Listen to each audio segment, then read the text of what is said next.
Welcome back. In our ENT series, today we are going to discuss about deviated nasal septum. Content of the video: Introduction. The types will be discussed in detail. The clinical features of DNS, complications, and the treatment given for deviated nasal septum. Introduction. Deviated nasal septum is a common condition which presents with nasal obstruction. So, if the patients come with the complaint of nasal obstruction, the most common reason will be the deviated nasal septum. The males will be comparatively more affected than the females. The DNS will be more common in Caucasians than in the Negroes. In hereditary cases, the DNS will run in the families. This is about DNS. Guys, so what did we learn from this slide? If the patient comes with the nasal obstruction, the common cause will be deviated nasal septum. Males will be affected more than females. Males are more affected.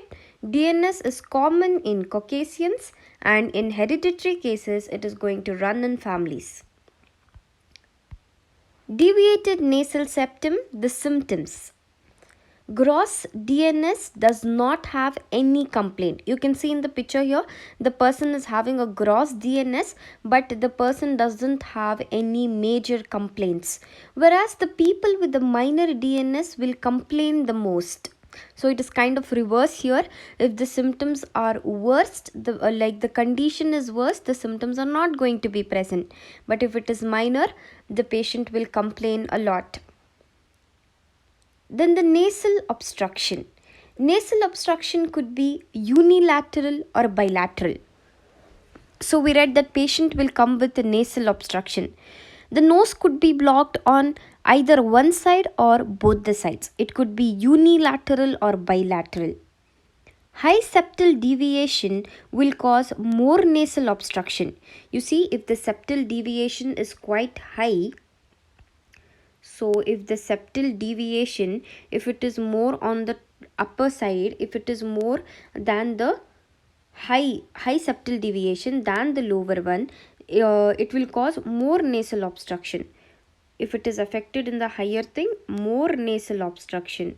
Why does it cause more nasal obstruction? It is because the respiratory currents will pass through the upper part of nasal chamber. It is because the respiratory currents are going to pass from the upper part, not from the lower one. So higher septal deviation will cause more nasal obstruction. Headache. A spur, we know, we are going to discuss in the types. In the types, there will be a condition of the nasal septum where it will form a shelf-like process, the spur. The spur will press on the lateral wall of the nose, and the patient will present with neuralgic headache. Sinusitis. So with the nose, there are sinuses present here. If there is inflammation of sinus, the sinusitis and the negative pressure in the sinus can also present with headache, and it can result from the improper working of the sinus ostium. So guys, they're saying about the headache here. First, primarily what happened? A spur, it is going to put a pressure on the wall leading to neuralgic headache. Then you see the second cause. In the second, we read that there will be sinusitis and also the negative pressure. These patients, when they are having sinusitis and negative pressure, they present with headache. This can also result in improper working of sinus ostium. Now, what is sinus ostium? Sinus ostium is this opening which will connect the sinus to the nasal cavity. Okay. So whenever a person is having sinusitis, it can also lead into the headache. External deformity. Septal deflections may be associated with external nasal deformity. You can see in the picture here the external nasal deformity which is caused by the deviated nasal septum. The deformity could be cartilaginous or bony, or it could be both cartilaginous or bony, or the deformities of the nasal tip or columella. So guys, you see here the nose. If the nose is like this, the nasal tip, okay, this tip, the lower part is nothing but columella. Okay, there could be deformities of columella, or there could be cartilaginous or bony deformity, is what they are saying. Next we move on. We are talking about epistaxis, the next clinical feature. Mucosa over the convex part of the deviated nasal septum get exposed to the dry air. So you see here, if a deviated nasal septum is like this, the convex part, okay, the convex part, if this is like this, this convex part is going to be exposed to the dry air currents. Then these dry air currents will lead to the formation of crust. So basically when you have cold also, the crust formation will be there. So when the convex part will be exposed, there will be crust formation, and when the removal of this crust can lead to bleeding, that is nothing but bleeding from the nose is epistaxis. So guys, how is epistaxis in the patients with DNS? It is because the mucosa is going to be exposed to the dry air currents. They lead to the formation of crust, and when the patient plucks that crust, it will lead to bleeding. Hyposmia and anosmia. So the loss of smell or the reduced sensation of the smell is hyposmia, and anosmia is the complete absence of smell. There is loss of smell in these people. The severe DNS may not allow the inspired air to reach the olfactory region. As a result, the person will have hyposmia or anosmia. With this, we come to an end of the clinical features. So let us read again. Clinical features were nasal obstruction, headache, external deformity, epistaxis, hyposmia and anosmia. Now we are going to discuss about the types. The deviation could be bony or cartilaginous, we know this, anterior or posterior, horizontal or vertical, and superior or inferior. The types of deviation: anterior dislocation, also known as caudal septal deviation. Okay, first one, anterior dislocation, also known as caudal septal deviation, C-shaped deformity, S-shaped deformity, spurs and thickening.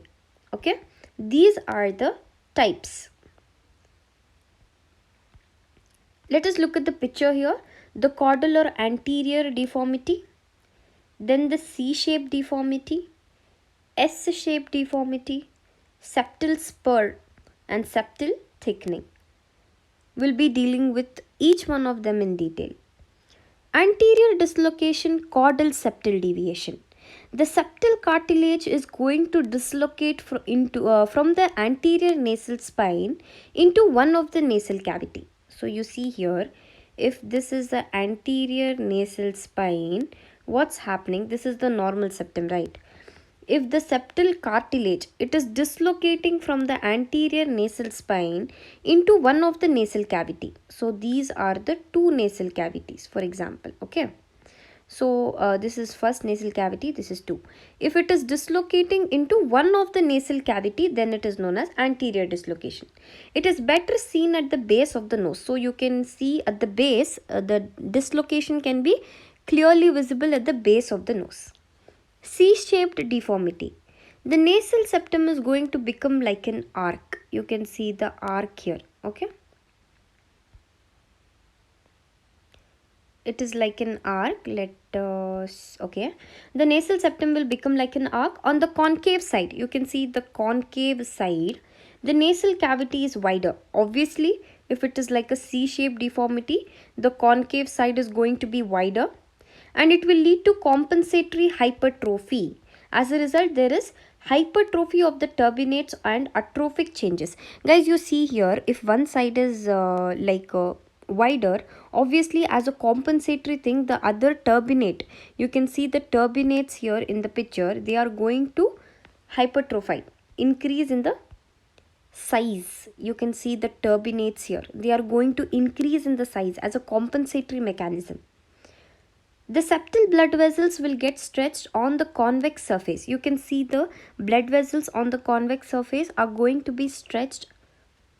This is about the C-shaped deformity. Arc shape will be there, and on the concave side it is going to be wider. and there will be compensatory hypertrophy of turbinates, and also atrophic changes will be present. Then the septal blood vessels on the convex side is going to be stretched. S-shaped deformity. In S-shaped deformity, it could be either in vertical or antero-posterior plane, vertical plane or epiplane, and it may cause the bilateral nasal obstruction. Why is the bilateral nasal obstruction here? So in the C shape, only one type, whereas this thing, it is starting like this, going here, and then coming like this and going here. So both the noses, both the plane of the nose it is covering, like this, like this. So what's happening, even both the sides of the nose will be affected, so it will cause the bilateral nasal obstruction. That is about the S-shaped deformity. Then we are dealing with spurs. I've already told you it is a shelf-like projection of the cartilage or the bone, or both the cartilage and the bone. It will press the lateral walls of the nose. It is usually found at the junction of the vomer bone and cartilage. Now you need to know where is the vomer bone located. So you see here, this is the vomer bone of the nose, and the spurs are found at the junction of the vomer bone and the cartilage. A spur can give rise to headache, and it will predispose the patient to the repeated attacks of epistaxis. So epistaxis will be found in the patient. This spurs can again lead to repeated attacks of epistaxis and also the neuralgic headache. Okay, we saw in the clinical features the patient presents with neuralgic headache and epistaxis. So what's the cause? The type spur. In spurs, they will give rise to headache, and they are going to predispose the patient for epistaxis. Thickening, the last one, it occurs due to the organization of hematoma and overriding of the fractured or dislocated septal fragments. Here they are speaking about the organization of hematoma. So pathologically there will be bleeding, dilated vessels, and also the hemorrhage. The fibrin material can also be there. So all these organizations of hematoma can lead to thickening. All these things happening inside the nose, obviously it will lead to the thickening. And also if there is overriding of the fractured and dislocated septal fragments. The complications, mouth breathing, since the nose is obstructed, so obviously the person is going to breathe from his mouth. It will lead to complications because the humidity and the cleaning of the air doesn't happen in the mouth. All the things they are going to inhale just like that. So the mouth breathing will be there. Sleep apnea, recurrent or chronic rhinosinusitis, middle ear infections. So there is a connection from the nasal cavity into the middle ear. So the same nerve is also going to supply. So middle ear infections, chronic suppurative otitis media and all can occur, or acute otitis media. Atrophic rhinitis, asthma. All these complications can occur. Now we move on to the last part, that is the treatment of DNS. So if a patient is suffering with DNS, what are the treatments you give? Minor DNS with no symptoms, they do not require any treatment. Whereas if there is a patient is symptomatic, then two surgeries will be done: submucous resection surgery and septoplasty. In submucous resection, it is done under the local anesthesia. Mucoperichondrial and mucoperiosteal flaps are elevated. This is the procedure here. These are the flaps which are attached to the nasal septum. This thing, what it does, it will nullify the blood clot in the nose. Okay, so this mucoperiosteal and mucoperichondrial flaps, they are going to be elevated, and the deflected parts of the septum will be removed. So in the parts, like you see, if the deflected part will be removed out, and the flaps are repositioned. This is about the submucous resection. Then we move on to the last one, that is septoplasty. In septoplasty, only the most deviated part of the septum is going to be removed. The rest of the septal framework will be corrected and it will reposition by the plastic means. That's the reason it is septoplasty. Here the repositioning is happening with the help of the plastic. Okay, so only the septal framework is going to be corrected. Now you can see in the picture here, the septoplasty is just quite gross, but then We have to learn the knife to expose the caudal aspect. Now here they are using the knife, they are exposing the caudal aspect. We are dealing with the anterior dislocation, the caudal type. Then the caudal elevator to dissect the septum, and speculum to expose the septum. With this instruments we are exposing the part, and then the knife to reduce the caudal aspect of the septal cartilage to reduce the columella show. So we know that columella is nothing but the tip of the nose. The anterior dislocation, it is beautifully seen in the tip of the nose. With this help, their septal cartilage is going to be reduced. The caudal aspect of the septal cartilage will be reduced. Okay, anterior septum you can see here in the picture. So guys, with this we come to an end of deviated nasal septum. If you like my video, hit the like